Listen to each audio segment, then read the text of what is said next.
felizes. Ele é um mulher negra de cabelo. Seja bem-vinda, Zé Barbosa. Olha, essa história, o pouco que nós vimos é por emoção, né? Que trajetória belíssima que você tem. Mulher de fibra, muito bem representada aqui na véspera, né, do Dia Internacional da Mulher. Zezé, como que você entrou nesse universo das artes? Vamos fazer um retorno ao passado. Eu tinha 9 anos e meu irmão do 2º grau precisava de um menino para fazer um espetáculo da escola. E aí não acharam o menino e me chamaram. Eu animei, fui e fiz. E foi um sucesso para a escola, claro, e tudo. E aí no outro dia eu falei, eu vou ser atriz, não quero mais ser outra coisa. E aí acabei a vida toda, 3ª série primária, 4ª, sempre fazia um grupo de teatro, fiz vários cursos da prefeitura, até caí na EAD. Mas eu nunca tive dúvida, eu sempre quis ser atriz. Quando te perguntavam o que você quer ser quando crescer, era atriz. Com 9 anos, você é atriz. Nossa, cedo demais. Muito, e ainda a primeira vez que a Ruth de Souza apareceu na TV, que eu acho que era bem menor, e foi sensacional na minha casa. Meu pai deu um grito e éramos 16 filhos. Meu pai está na sala sozinho vendo uma televisão de 14 polegadas, dá um grito e fala, vem. A gente chega, ele está ajoelhado assim aos prantos. E Ruth de Souza está na primeira novela, a primeira negra a fazer a novela. E foi muito importante para muita gente, para mim foi. Porque essa ideia de que você tinha abertura para fazer outras coisas, a inspiração que a arte você podia participar, foi sensacional. Eu acho que talvez mais forte que tudo. Na minha casa foi uma choradeira, ninguém perdia mais a novela, a gente ficava se acotovelando 16 pessoas para ver a novela, numa televisão de 14. Mas eu lembro que a Cabana do Pai Tomás, eu acho, Cabana do Pai Tomás. com o Sérgio, o marido da Ruth era o Sérgio. Essa novela acho que foi feita em São Paulo até, né? Foi, não é? E era um luxo falar com a Ruth. Depois a gente virou amiga mais velha, um pouco antes dela falecer, e ela falou que era um luxo você falar como paulista. Porque se é pro Rio, todos, mesmo os cariocas, falavam com o nosso sotaque daqui. É verdade? Não falavam, é verdade. Falavam, é verdade mesmo? E aí ela falou que as pessoas aprendiam um pouco do nosso sotaque, porque para fazer boas novelas tinha que falar paulistanês. Eu adorei. Zezé, nessa trajetória toda, assim, dá um peso maior para a mulher? Assim, na hora que você olha a sua trajetória na TV, a sua trajetória no teatro, é mais difícil por uma mulher? Para uma mulher negra, então, é muito difícil.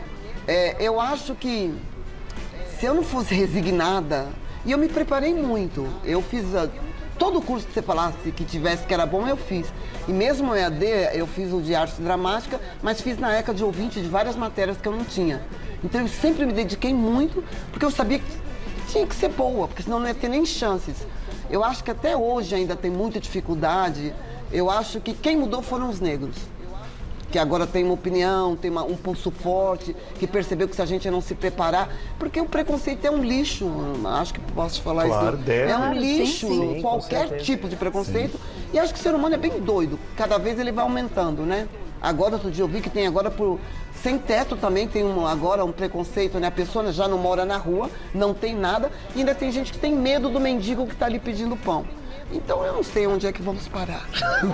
Quais foram os maiores desafios que você enfrentou? As porradas no meio do caminho, porta fechada? Porque todo mundo vê, depois quando vira um sucesso, sim, mas não sabe. Tem um ditado, né? Você vê as pingas que eu tomo, mas não vê o tombo que eu levo. Sim. Não é?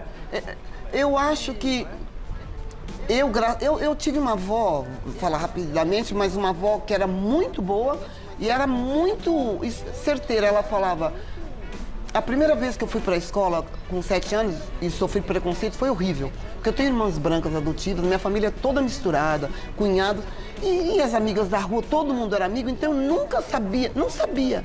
Fui para a escola com 7 anos, na segunda semana alguém falou da minha cor, para mim foi um choque. E tratava nos anos 70 como se nada fosse, ninguém reagia. E aí eu fiquei tão chocada que eu cheguei em casa chorando, não queria ir para a escola, dei um show. E minha avó começou a me falar, vamos falar então de racismo. Fulano de tal, que vem aqui em casa todo dia, e é branco. Então, assim, ela me ensinando que o mundo era feito de gente louca e de gente do bem, que eu acabei entendendo o que podia fazer. E aí então eu tinha um amor próprio bom, eu sabia o valor que eu tinha. Eu era obrigada, porque senão... Então eu fui fazer AD E na EAD, eu lembro que meu teste foi muito aplaudido. Até hoje eu não esqueço, falavam que eu era um diamante lapidado, que de onde eu tinha saído. E quando começaram as aulas, os professores recusavam dar para mim porque falavam que o autor não tinha personagem negro, numa escola. Olha. Eu fui fazer Brecht, falou, não, você não pode fazer Brecht. O Celso Frateschi, pode falar nomes aqui? Celso Então eu Frateschi. gostaria muito. Então o Celso Frateschi falou, você não pode fazer minha aula porque o Brecht não tem personagem preto. Falei, mas é uma escola e eu tenho que aprender todos os estilos. Depois, com outro professor também, Jacob Hillel, que já não está mais entre nós, fui fazer Mary Stuart, falou, não, porque os clássicos não têm personagem. E aí eu falei, e o diretor, Cláudio Luquezzi, me propôs no segundo ano, eu tenho uma coisa que você vai adorar o quê? Você vai fazer empregada doméstica de todas as peças de teatro. Eu falei, não, é mais fácil você alugar uma mão que coloca bandeja. Ainda no meu tempo, as empregadas não tinham personalidade, né? Eu respeito todo tipo, imagina lá em casa, uma família gigante, todo mundo já foi tudo, babá. Mas você fazia uma escola difícil, uma escola ótima, tão disputada, para fazer empregada, eu falei, não. E aí foi uma briga, eu tive que ir para a reitoria, que me falaram que ia me reprovar. Não, fiz uma vez uma peça de época, me senti mal, falei, não vou terminar a temporada, dei um show. E aí a escola começou a brigar, que eu era negra, me falaram, assim, você não sabe a dificuldade que é ter um aluno negro. Então era eu contra a escola. Mas isso só me tornou mais forte. Amém. E Que bom que Zezé, você não desistiu. você com 9 anos já tinha certeza do que queria profissionalmente, né? Nessa época, tinha alguma mulher que representasse a mulher que você gostaria de ser? Eu acho que eu já conheci a Ruth de Souza com 9 anos e eu acho que era a minha única referência. Eu acho que tem uma coisa assim, não é cafona pra mim falar de Deus, mas eu adoro. Sou fã. Eu também. Você pode falar. Não é? Com certeza. Mas quando você você sabe o que você quer, eu acho que Deus vai, sabe, você vai mapeando, falando, me ajuda aqui mesmo.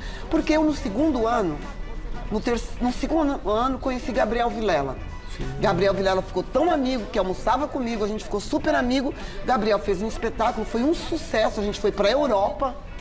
Eu, Rosi Campos, Gerson de Abreu, era Você Vai Ver o que Você Vai Ver. Ah, eu adorei assistir esse espetáculo. Ellen Helene, É verdade. Gomes Ferreira, ganhamos dinheiro, ganhamos prestígio, um monte de prêmio.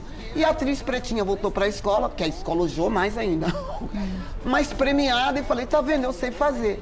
E aí a escola fiz lindamente depois, mas a carreira já estava aberta e depois foi só melhorando. Porque me chamavam para fazer coisas na cultura, e eu não era nem formada e já fazia trabalhos fora. A escola achou que era um desplante, mas de qualquer jeito tinha que engolir, porque eu estava sempre ali nas aulas.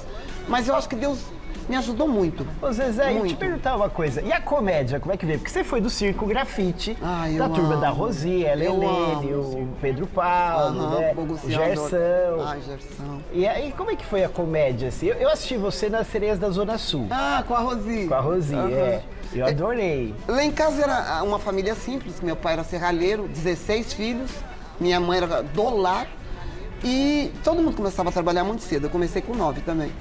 Mas meu pai, na hora do jantar, da janta, ele sempre tinha alguma coisa que ele brincava. Meu pai ele era filho único, a mãe morreu de parto, era um orgulho, então ele sempre punha uma peruca. Ai, que E aí legal. às vezes ele falava, Zezé, vem cá, me ajuda. E eu fui pegando gosto para animar minha família. Para mim era maravilhoso ver minha família rindo, sabe? E aí eu acho que nisso eu fui indo e eu devo confessar que eu adoro fazer comédia. Eu adoro. gostoso, né? E eu acho que fazer rir também é um ato de amor também. Com certeza. Eu acho. E aí eu adoro. Eu faço qualquer estilo e gosto de tudo do que me convidam para fazer, mas comédia tem um lugar especial no meu coração. E Eu amo. quais personagens que você fez que foram marcantes, que foram realmente personagens que mudaram a sua trajetória? Um personagem que mudou a minha trajetória, mas que hoje seria queimada na fogueira, foi a Latoya. Porque ela falava do preconceito, mas era uma personagem tão livre. E o Miguel tinha uma coisa maravilhosa, que ele ficava lá também, ele escrevia e assistia às vezes a gravação, ele falava, eu tinha liberdade para criar. Então foi quando eu me senti livre para fazer, e aí eu achava que tudo valeu a pena, que eu sabia fazer, que eu amava fazer. Aí ela era Olha louca, lá, olha. louca de pedra. E eu me diverti muito. Claro, hoje em dia eu perdoo porque era outro momento. Hoje em dia, os negros, principalmente, e todo mundo é muito mais esclarecido. Todo mundo que sofre preconceito hoje tem como, sabe, o sexismo, tudo a gente tem. Um grupo tem como justificar o porquê daquilo. E nessa época não. O racismo era meio que assim, mas mesmo assim ela fazia um personagem racista, porque na época eu mesmo cheguei a conhecer, tinha algumas pessoas negras que não se assumiam, que era muito difícil também ser negro, como hoje em dia também não é que é fácil. E aí é uma personagem que é negra, mas não se aceita. Mal ou bem, ela abriu muitas portas para mim. A casa mesmo, a Globo mesmo. E eu fiz também outras que eu amo. Eu amei fazer o Profeta, que era uma mãe também que não era aceita pela filha porque era negra e a filha era branca. E porque mostrou meu lado dramático, que eu podia fazer também, que eu amava. Salsa e merengue, você tem assim um xodó? Porque foi a primeira, assim? Tenho porque eu trabalhava também com Débora Bloch, com Rosinha Maria Mutinho. E era uma personagem, atriz que eu admirava e que achava completas, então era muito bom contracenar. E a Jacinta foi minha primeira personagem, que era uma governanta maluca. Eu adorei, fazer, adorei. Vamos falar de prêmios um pouquinho? Porque eu tenho aqui, ó, poucos que eu tenho aqui, porque eu sei que são muitos que você tem, mas eu vou citar que você teve no elenco de Lado a Lado, e aí você ganhou o Emmy Internacional de Melhor Telenovela em sua 41ª edição. E você também recebeu, que eu queria que você falasse um pouquinho, do Troféu Raça, que é o prêmio de representatividade pela sua personagem na novela. E como foram aí essas experiências, né, dessas premiações? Eu fazia Tia Jurema, que era a Tia Seata. Foi uma mulher muito importante para a história do negro. Ela acolhia todo mundo que vinha de fora, mesmo gente que fugia de outros quilombos, sabe? Por um quilombo, ela acudia. E era um lugar cultural que iam os cantores da época, os sambistas. E a minha personagem tinha essa função. E ela também era de religião de matriz africana, era perseguida, então, pelo candomblé, ela era perseguida. E aí acharam que eu fiz bem e acabei sendo premiada pela representatividade, que para mim foi muito importante, negra, de estar fazendo um papel que era importante. Eu gostei muito de fazer. Eu acho que quando você ama o que você faz, você dá tudo, né? E eu gosto de dar tudo. E o resultado vem, né? Que é premiação. Eu passo um tempo...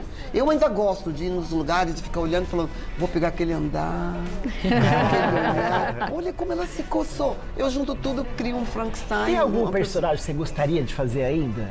Que você diz assim, esse eu gostaria... Um texto, né? Alguma coisa assim que você ainda não fez. Que você pensa, nossa, eu gostaria de fazer essa... Romeu e Julieta, eu tô velha. Mas eu... Talvez um clássico de Shakespeare também, que acabei fazendo já pela vida. Mas eu, graças a Deus, já fiz tanta coisa, mesmo no teatro. E como foi retornar pro teatro depois de 20 anos, agora em cartaz com um espetáculo, uma ideia genial? Quase todo dia eu choro. De raiva. Não, o público é sensacional. Algumas vezes eu entro, as pessoas falam, é ela, e aplaudem. E eu sou paulista. O público daqui é muito diferente. É diferente, acho que já fiz teatro rodando o Brasil, mas aqui é um costume o teatro.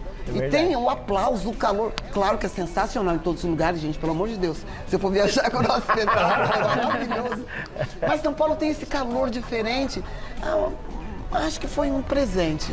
Eu tô ficando mais velha e eu realmente gosto de fazer televisão, mas me fazia falta. E esse é um espetáculo premiado. E é um espetáculo que fez muito sucesso. Ele é pra gente dar risada. Conta um pouquinho pra gente Eu da faço peça. um clown, eu acho. Porque dá pra ver até pelo figurino. Tem uma história que corre, não posso dar muito spoiler, mas tem uma história que corre, eu entendo outra história e reajo de acordo. Tem vários personagens que eu acho que sempre que é o mesmo, então eu trato do mesmo jeito. E eles correm, fogem dela. E é um clown. Ela chama Caterine, olha. Ai, que legal. E eu, na o verdade... Ari França com você ali. Ah, eu cena, adoro o grande Ari ali, França também, que é outro maluco. É. Ele é a vítima principal, eu ataco ele muito. E tem a volta do Cássio Gabos Mendes pro teatro, né? Que é um gentleman, lorde, que né? é um Eu querido. fui no teatro conversar com Ah, e ele. não me levou por quê, danado? Porque a senhora não estava disponível. E ele falou desse calor da peça. Ele falou assim, olha, é um espetáculo muito... Porque ele está nisso também, de voltar pro teatro, pro palco, depois de muito tempo 30, eu vi ele 30. Nossa! É. Eu acho que quando você pisa no teatro, difícil não voltar. O Porque bichinho tudo é pica. bom, o dinheirinho é bom, mas o prazer que o teatro te dá, que ali é na hora, né? Você manda amor e recebe amor. Agora eu quero saber um negócio. Você já chamou Miguel Falabella para assistir essa peça? Ele já foi. Já Foi um dos primeiros, eu adoro Porque, ele. gente, eu tava ali nos bastidores conversando com a Zé e a gente falou do Miguel, né? Sim. E o olhinho dela brilha por... Ele é mais autor, ele é mais amigo, ele é mais parceiro. Ele é sensacional. O Miguel transformou... Se eu tenho abertura na televisão, em alguns que me levou ao cinema, foi ele. O Miguel acreditava, ele me viu no teatro, me convidou. Eu estava com um filho com 3 anos, depois fui para o Rio, acabei morando na casa dele. Olha. E a gente virou meio irmão, e é uma pessoa, mesmo quando eu não estou nas novelas dele, ele falou, tá bem, hein? Mas não sei o quê. Eu adoro ele. E é uma pessoa... Eu acho que o Miguel é justo a palavra que se usa. O Miguel, você pode ser cor-de-rosa, pode ser laranja, abóbora. Com talento, ele não tem a separação de negros e brancos, mesmo nos espetáculos. Ele valoriza mesmo quando a gente tem talento, graças a Deus. E para mim foi uma luz o Miguel na minha vida. Ele me ajudou muito, tanto fazendo todas as novelas dele, que eram sempre papéis muito... E eu morava na casa do autor ainda. Ah, que maravilhoso. Você sabia antes, Aí, então ele falava, você não sabe o que você vai fazer. E eu adorava, eu adoro ele. Só não valia pedir cena, né? Não. Faz isso aqui. Eu vou fazer um bife pra você me dá a cena, mas bota uma Mas é uma falinha pessoa mais. que conhece minha família. Eu falei com ele, teve um aniversário do meu filho, aquelas tias de ombreira, fazendo fila de longo de ombreira. Miguel, ele fala uma por uma, beija todo legal. mundo.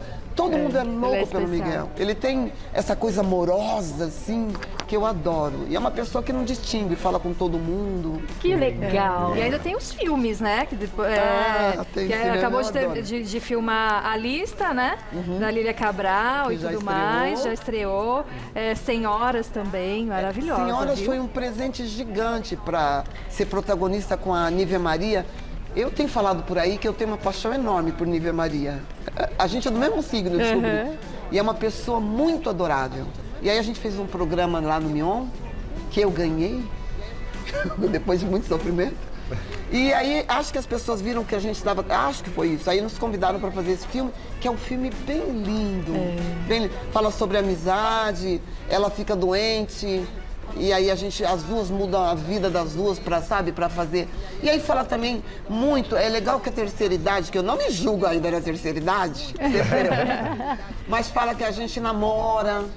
Então as duas saem para dançar, tomam um porre. Ai, que legal. Elas dançam. E para mostrar que é normal você ficar mais velho, né? E o nome... Queremos isso, né? O nome Por isso fala, vivemos, queremos ficar velhos. E sorte de quem envelhece. Exatamente. Sorte de quem E envelhece. sorte de quem aproveita a arte, quem vai ao teatro. Então vamos convidar todos para assistir o seu espetáculo que está em cartaz. Primeiro vou passar o seu Instagram, que é o @ZezéBarbosa _oficial. Assim você pode segui-la e ficar a par, né, de tudo que você Sim, apronta por aí. querida. E o espetáculo se chama Uma Ideia Genial, que ele fica em cartaz até o dia 27 de abril, no Teatro Procópio Ferreira, que é bem pertinho da gente, Sim. na Rua Augusta, 2823, na Cerqueira César. E as sessões acontecem às sextas, 9 horas da noite, sábado, 9h30 e domingo, 6h30. E tem mais informações no @Uma Ideia Genial. E Vanucci, comigo, conte. Ari França, Suzy Rego. Suzy. E O Cássio. Cássio Gabos Mendes.